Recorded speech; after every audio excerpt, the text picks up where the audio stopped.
chaque fois qu'il y a un ennemi qui nous guette pour nous dévorer, il nous prévient. Nous devons cesser d'ignorer les avertissements de Dieu.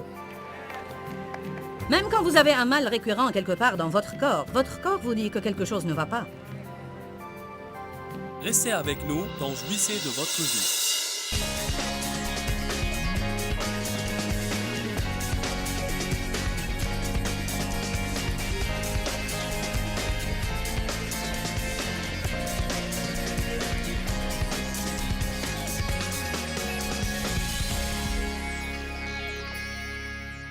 Je voudrais que vous alliez de nouveau au psaume 23. Jésus se désigne comme berger et il nous appelle brebis.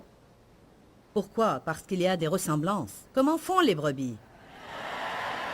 Comment font les chèvres? Bon, vous l'avez bien saisi. Vous avez aimé notre petit Aniel d'hier? Nous allons l'amener ici encore ce matin, juste pour quelques minutes.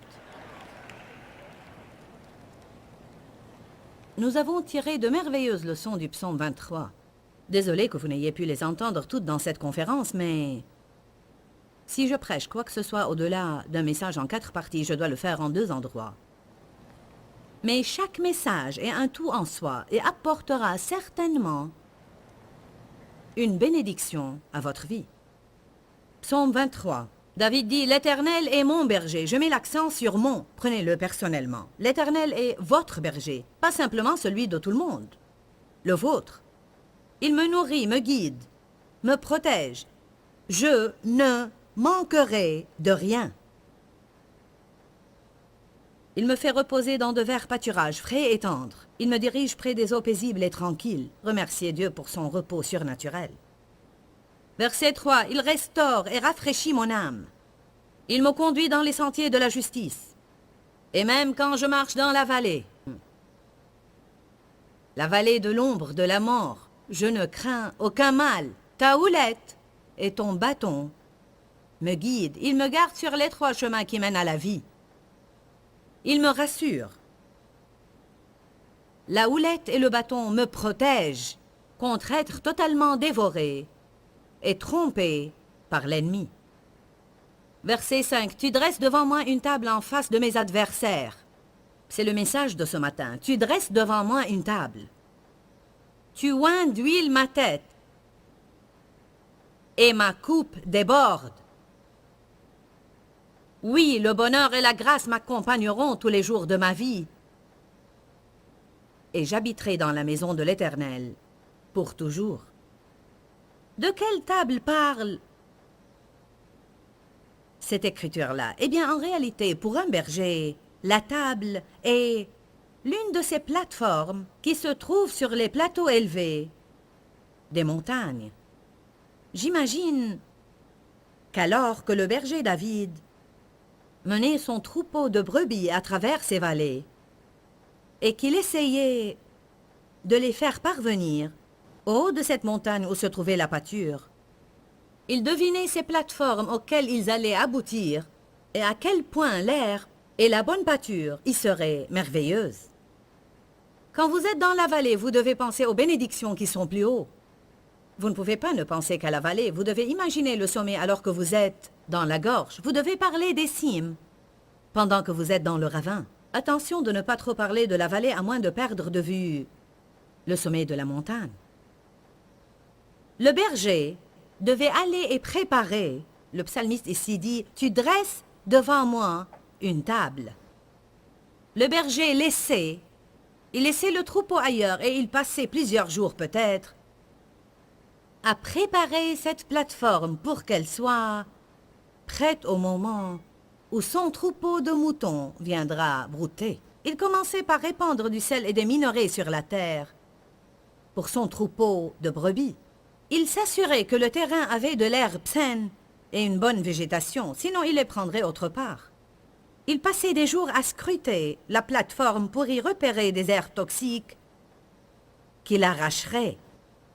Il ne veut pas que les brebis soient trompées, vu qu'il y a même des fleurs qui, bien que belles, sont en fait très nuisibles et mortelles. Ainsi, il les déplantait toutes. Le premier outil de Satan est la séduction. Mettre sur notre chemin des choses qui apparaissent bonnes et agréables, mais qui en réalité nous tueraient. Une chose sur laquelle on peut compter avec Dieu, si on lui fait confiance pour ça, et pour laquelle on devrait déployer notre foi régulièrement, c'est de nous garder d'être trompés. Je ne veux pas être trompé par les gens. Je ne veux pas que des gens me poursuivent et feignent d'être mes amis, quand leur attitude de cœur est vraiment de profiter de moi. Je ne veux pas que les gens me joignent juste parce que j'ai un grand ministère et les choses vont bien en ce moment. Je veux des personnes dans ma vie qui ne sont pas avec moi quand je monte vers le haut, mais qui vont persister avec moi si je tombe. Tout le monde est votre ami quand vous êtes populaire. Je veux que Dieu choisisse mes amis. J'ai appris il y a longtemps que décider moi-même avec qui je veux être en rapport s'avère presque toujours tourner au désastre. Je fais confiance à Dieu pour des relations décidées. Je ne veux pas être trompée par l'argent, ni être séduite par le matérialisme. Je ne veux pas être tentée par le pouvoir. Je ne veux pas être trompée juste parce que j'en suis à un point maintenant dans ma vie où j'ai autorité. Je ne veux pas être trompée et je fais confiance à Dieu pour arracher les herbes toxiques, les fleurs qui paraissent bonnes mais qui en fait me tueraient si j'en mangeais. Nous devons déployer notre foi régulièrement, car la Bible dit, dans les derniers jours, si ces jours n'étaient abrégés à cause des élus, personne ne pourrait résister et tenir contre la séduction. Une des principales séductions de nos jours, c'est le matérialisme. Les gens sont d'autant trompés qu'ils pensent que les choses vont les rendre heureux, et ils passent leur vie à poursuivre ce qui s'avère n'être vraiment qu'un mirage. Car vous apercevez quelque chose, vous croyez que ça satisfera votre besoin, et vous passez parfois des années à essayer de l'obtenir, et puis tout d'un coup, tout s'avère n'être qu'un trou vide. Je croyais que ça me rendrait heureux. Non. Un mari ou une femme ne va pas vous rendre heureux, séparément de Dieu. L'argent, cette promotion au travail, avoir une position élevée dans l'église, être dans le bon groupe social, être la plus belle personne dans votre groupe, aucune de ces choses ne vous rendra heureux. Perdre le poids que vous voulez perdre ne vous rendra même pas heureux. Pour un certain moment, oui, mais vous aurez toujours la même insatisfaction. Allez, je vous dis la vérité. Rien, peu importe ce que vous pensez que ce soit. Nous apprécions ces choses, mais je vous le dis car je suis passée par ça. Mon Dieu, si seulement je pouvais perdre ces 5 kilos. Si seulement je pouvais faire partie de ceci ou cela, si seulement j'avais ceci ou cela. Et quand je l'obtiens, c'est pareil. Ouais! Le savez-vous, une semaine plus tard, je me trouve toujours dans la même confusion où j'étais. Jusqu'à ce que j'apprenne finalement que ce n'est pas ce qu'il fait pour moi qui satisfait mon âme, c'est lui. Il restaure et satisfait mon âme. Les brebis aiment goûter littéralement à tout. Elles aiment expérimenter sur tout qui se présente. Mais le bon berger s'assure que nous sommes protégés. Je veux que vous partiez d'ici, vous sentant en sécurité. Je crois que l'assurance de sécurité est l'un de nos plus grands besoins en tant qu'être humain. Nous voulons nous sentir protégés et en sécurité. Quelle est ma part dans ça? Dieu a promis de prendre soin de moi. Il a promis de me protéger, de me rassurer et de me garder en sécurité. Il a promis de nous délivrer de la séduction. Alors je dois faire confiance. La confiance est plus qu'une parole. Ceux qui s'en remettent à Dieu ne s'inquiètent pas tout le temps. Ceux qui font confiance à Dieu ne vivent pas dans la crainte tout le temps. Ceux qui ont foi en Dieu ne passent pas leur journée à essayer de trouver ce qu'ils doivent faire.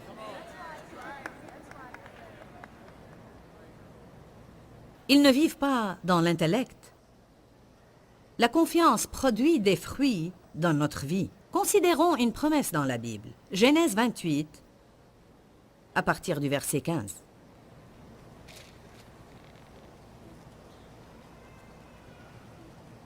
Dieu promet d'être avec nous partout où nous allons, de ne jamais nous délaisser ni nous abandonner. Voici, je suis avec toi. Je te garderai, je veillerai sur toi avec soin. Je ferai attention à toi partout où tu iras. Je te ramènerai dans ce pays. Écoutez ceci, car je ne t'abandonnerai point, que je n'ai exécuté tout ce que je te dis. Wow! Dieu dit, vous pouvez compter sur une chose. Chaque promesse que je vous ai faite se réalisera sûrement dans votre vie si vous continuez à me faire confiance. Il n'a pas dit avoir confiance en vous-même et en vos amis. Si vous continuez à vous confier en moi, toute chose, toute promesse que je vous ai faite, non pas ce que vous vous êtes promis. Parfois, on se fait beaucoup de promesses et on dit « Dieu a dit », alors que vraiment, nous avons dit. Eh bien, Dieu m'a dit que je vais me marier cette année. Et si vous ne vous mariez pas cette année, c'est que Dieu ne vous a pas dit. Vous vous êtes dit, parce que si Dieu vous l'avait dit, ça se serait produit. Allez, alléluia. Je m'encourage dans le Seigneur, comme dirait David. Ça ne sert à rien de s'irriter contre Dieu, car ce que vous vous êtes promis ne s'est pas produit. Parfois, c'est la parole de Joyce qui m'est adressée.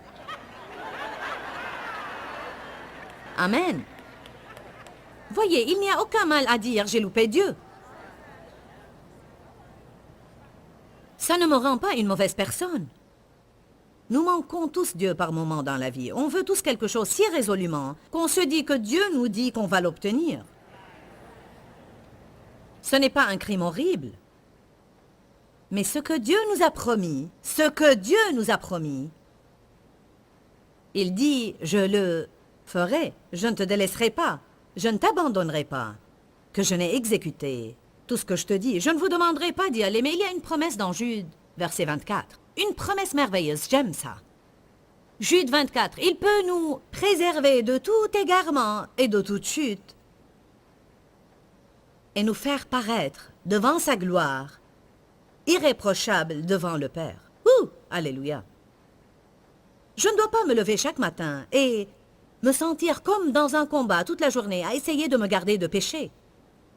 Je lui fais confiance et il me garde. Si je commence à sortir de l'étroit chemin et j'en viens à faire quelque chose de stupide, sa houlette me rattrape et me tape sur la patte. La houlette de sa parole se lève en moi ou l'Esprit de Dieu ou alors je perds ma paix intérieure. D'une manière ou d'une autre, Dieu me fait savoir que je m'avance dans la mauvaise direction et il me fait revenir où je suis en sécurité.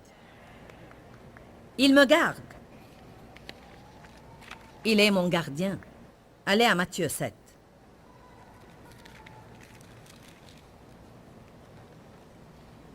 La Bible parle de deux chemins dans la vie.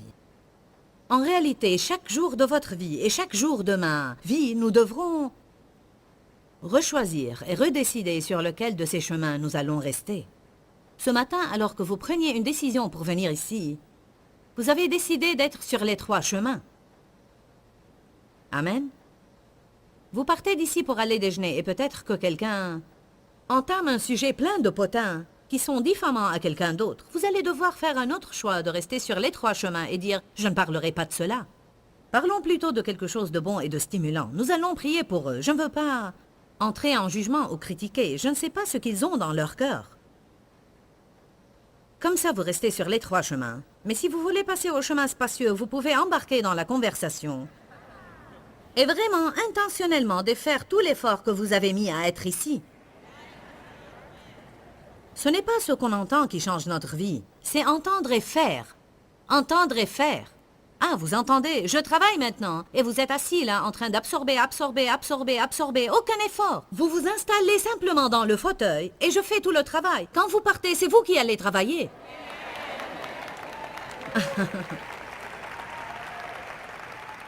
Et devinez quoi? Laissez-moi vous dire une chose dont vous ne vous rendez pas compte.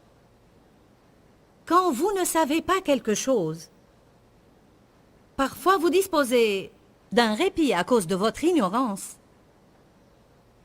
Mais une fois que vous venez mettre votre personne dans ce fauteuil et vous entendez de la prédication bien ointe,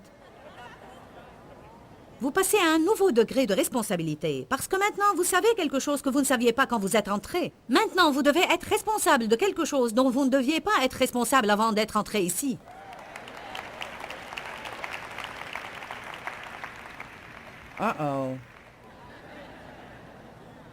Matthieu 7, 13. Entrez par la porte étroite. Car large est la porte et spacieux le chemin qui mène à la perdition, et nombreux ceux qui s'y engagent. Si vous voulez vivre sur le chemin spacieux qui mène à la perdition, vous n'avez alors qu'à suivre la foule, parce que il y en aura beaucoup, et même des chrétiens, qui essaieront de vous convaincre qu'on peut se permettre de vivre sur ce chemin spacieux. Après tout, tout le monde le fait. Mais la porte est étroite. La Bible amplifiée dit, resserrée par la pression. Qu'est-ce qui rend la porte étroite? Il y a pression. Pourquoi Satan nous pressurise? Il vient contre nous. On essaye de vivre une vie intègre et les gens nous jugent et nous critiquent. C'est la pression de sortir de l'étroit chemin et de plaire aux gens. Après tout, qui souhaite l'attention de n'avoir personne qui les aime? Qui veut la pression de manger tout seul au travail? Qui veut la pression d'être jugé et critiqué? Qui veut la pression de savoir que les gens parlent de vous? Qui veut la pression de ne plus être invité parce que vous avez pris position pour la justice? Il y a toujours pression, pression, pression, pression, pression pour revenir sur le chemin spacieux. Le berger prend en charge de monter la garde contre les prédateurs, tandis que les brebis broutent sur ces plateformes-là. Ils recherchent les loups, les coyotes, les pumas et les ours. S'il sait qu'ils sont là, il les chasse et les saisit pour que les brebis puissent continuer à brouter en sécurité. N'est-ce pas une bonne nouvelle de savoir que Dieu monte la garde contre les ennemis qui projettent votre destruction en ce moment? Pensez-vous que Satan ne vous abhorre pas? Je vous dis qu'il est furieux que vous soyez venu à cette conférence aujourd'hui.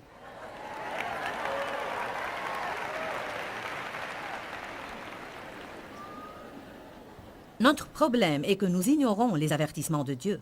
J'ai déjà prêché sur les avertissements ignorés. Quand vous ne vous sentez pas bien au sujet de quelque chose et vous le faites, vous ignorez l'avertissement de Dieu.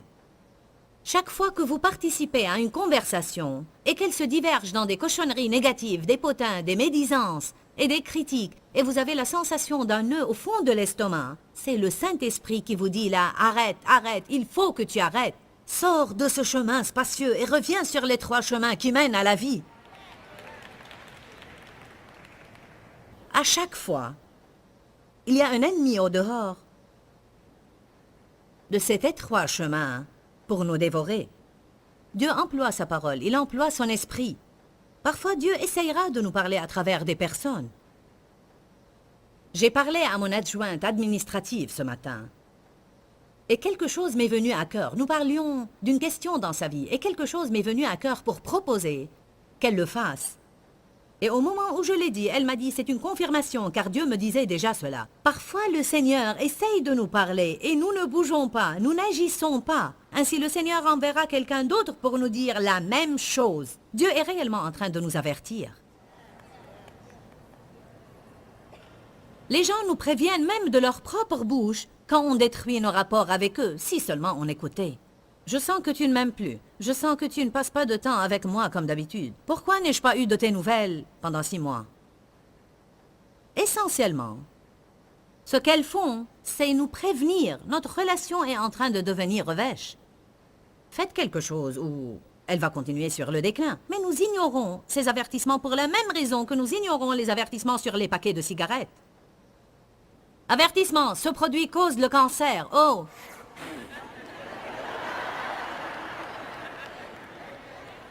Pourquoi le fait-on? Pourquoi est-ce qu'on ignore les avertissements? Car on mise sur ce qu'on sera le seul cas spécial qui va pouvoir s'en tirer. Amen? Bon, Joyce, tu ne sais pas ce que je ressens. Tu n'as jamais fumé. Oh que si, j'ai commencé à fumer quand j'avais 9 ans. Et j'ai continué pour bien des années après. Et j'adorais ça. Même quand j'ai arrêté, j'aime encore ça. Amen? Mais je ne particularise pas ce sujet. Moralement, je ne pense pas que fumer est plus répréhensible que les potins, ou la gourmandise, ou toute autre chose. Ce n'est même pas mon point. Mon point est l'avertissement.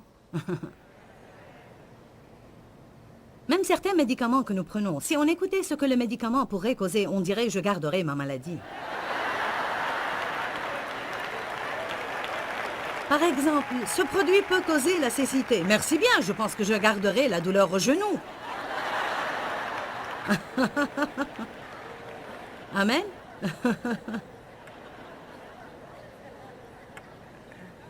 Nous devons rester sur cet étroit chemin et Dieu merci qu'il nous aide. Est-ce que je peux avoir ma brebis? Elle arrive.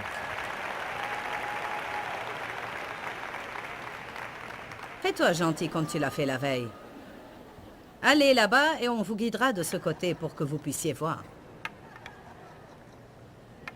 Jolie petite brebis. Comment fais-tu? Merci. Bon, maintenant, je vais essayer de garder les ennemis, de te détruire, et je veux que tu poursuives ta route. Voilà où tu marches, ici et là. Si tu sors là, ou là-bas, il y a des ennemis au dehors qui te guettent pour te dévorer. Donc, vas-y et commence bien ta journée. Reste sur cet étroit chemin. Non, non, non, non. Allez, allez, allez, allez. Ok, vas-y. Jamais je ne te délaisserai. Je suis avec toi. Tout au long jusqu'à la fin. Non, non, non, non, non. Allez, allez, allez. Allez, vas-y, allez. Reste dans cette zone de sécurité. J'ai des bénédictions pour toi. Amen. C'est ça, sage petite. Allons, tu vas y arriver. Non, non, non, non. Allez, allez. Bravo, tu l'as fait jusqu'au bout.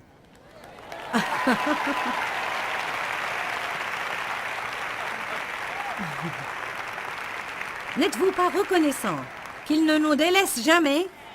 À chaque fois qu'il y a un ennemi qui nous guette pour nous dévorer, il nous prévient. Nous devons cesser d'ignorer les avertissements de Dieu. Même quand vous avez un mal récurrent quelque part dans votre corps vous dit que quelque chose ne va pas. J'ai eu mal au dos pour beaucoup d'années. Je n'ai pas le temps d'aller me faire examiner. Je suis tellement occupée. Chaque matin, mon dos me faisait mal. Si je faisais de l'exercice ou je marchais, mon dos me faisait mal. Je savais au fond de moi que je devais faire quelque chose à ce sujet. Oui, je priais, mais je n'ai pas obtenu le miracle que j'aurais voulu avoir. Et Dieu ne satisfait pas toujours notre besoin comme on le voudrait. Parfois, il satisfait nos besoins d'une manière qui ne nous intéresse pas. Je crois que l'une des choses essentielles que les gens veulent sentir, c'est la sécurité. Je pense particulièrement que dans notre société aujourd'hui, il y a beaucoup de choses qui font obstacle à ce que les gens se sentent en sécurité. En fait, j'aime beaucoup l'idée qu'ils dressent devant moi une table en face de tous mes adversaires. Peu importe ce que Satan essaye de susciter contre moi. Comme je fais confiance à Dieu et je demeure en sa présence, il va me protéger. Il y en a qui regardent cette émission en ce moment, qui ont peut-être une anticipation bien sinistre, qui les regardent fixement dans les jours qui viennent et vous pensez « Je ne sais pas si j'y arriverai jamais. Je ne sais pas si je peux faire ça. Je ne sais pas ce qui va m'arriver. Joyce, il y a péril au travail. Il se peut que je perde mon emploi. Je ne sais pas où je vais pouvoir vivre. J'ai perdu certains de mes amis et je me sens si seule. Je veux vous assurer aujourd'hui que le Seigneur n'est pas simplement un berger, il est votre berger. Et il vous mènera et vous guidera dans le droit chemin de votre vie. Dis-leur que je les aime. Dans ce livret, Joyce Meyer donne une révélation de l'amour de Dieu pour nous. Pour obtenir ce livret gratuitement, écrivez-nous à Joyce Meyer, boîte postale 40095-6300, Larnaca, Chypre. Ou bien visitez notre site web www.joycemeyer.org/fr.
Lord, may